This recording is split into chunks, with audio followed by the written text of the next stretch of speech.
कटहर के काटनियन ओठ भइल फाट के, कटहर के काटनियन ओठ भइल फाट के, आवए बलमुआ मोलायम कर चाट के, आवए बलमुआ मोलायम कर चाट के, आवा कुसर राजा जी हटाव जनी डांट के, आवए कुसर राजा जी हटाव जनी डांट के, आवए बलमुआ मोलायम कर चाट के, आवए बलमुआ मोलायम कर चाट के, आवए बलजऊ मोलायम कर चाट के, आवए सजनावा मोलायम कर चाट के। सास सोना पपड़ी ससुर जी समोसा, ननद नमकीन आदे बिना डोसा, सास सोना पपड़ी ससुर जी समोसा, ननद नमकीन आदे बिना डोसा,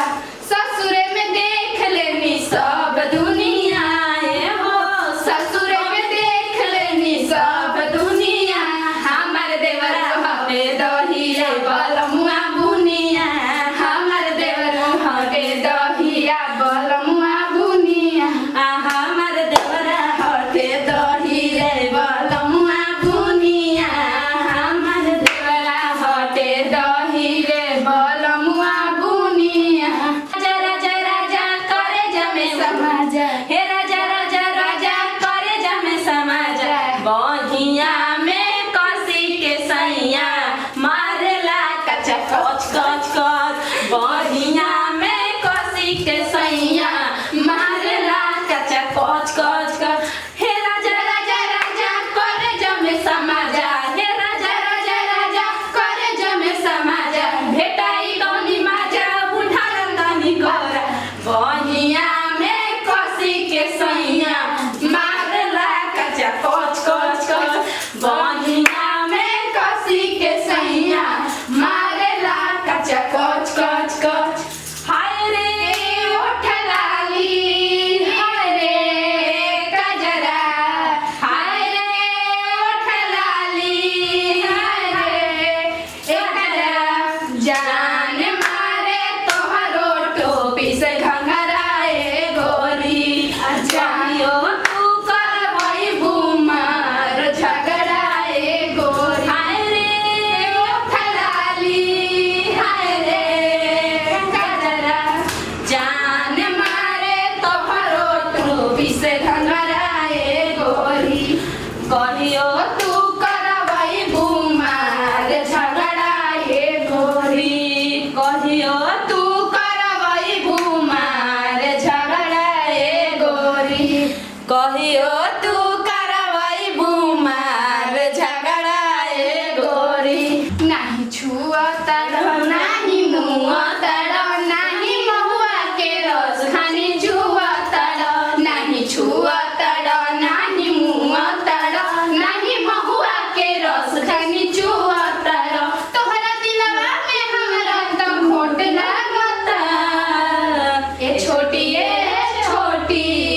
तोहरा चोटी से चोट लागता, ए छोटी तोहरा चोटी से चोट लागता, नाही मुआ तावा नाही छुआ तावा नाही मुआ तावा, नाही महुआ के रस खानी चुआ तावा, अब तक कमर के नीचे भी ओट लागता, ए छोटी तोहरा चोटी से चोट लागता,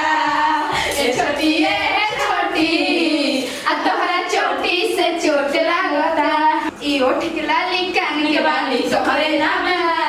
ई पाँव के पायल आँख के काजल तोहरे लाबा, ई ओठ के लाली कान के बाली तोहरे लाबा,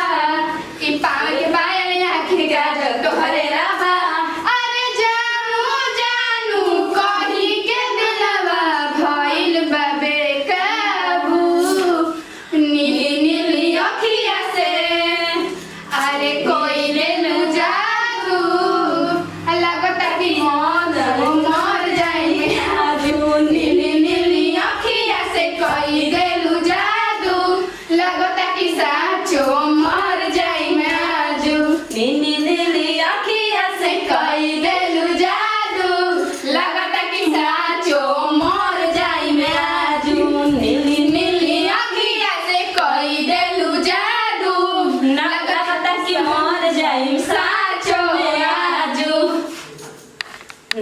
प्रणाम। हम बनी भोजपुरिया भौजी पुष्पा सिंह। तो देखनी है अभी जो हमने के वीडियो बनैनी है जा, तो एक झूमर उमर गा के गीत उत गाना उना तो डांस करनी है जा। तो जैसे हमारे भोजपुरिया भौजी चैनल पे आप लोग आशीर्वाद देते हैं जा, तो वैसे बनैले रखम जा अपन आशीर्वाद और पूरा फुल सपोर्ट करें जा कि हम भोजपुरिया भौजी पर हमेशा रवा सबके नज़र से देखे खातिर लव की वीडियो में। तो जैसे अभी फुल सपोर्ट करत है जा, तो वैसे भोजपुरिया भौजी को बनल रही जा और उठा के वीडियो हमारे शेयर कर दें जा। और वीडियो अच्छा लगा है तो दिल से लाइक करम, शेयर करम, कमेंट करम। जरूर हमने के चैनल पर नया बनी तो सबके अपन चैनल बा भोजपुरिया भौजी दिल से सब्सक्राइब कर। सबसे पहले हमने वीडियो रवा के लास्ट टाइम बाय बाय।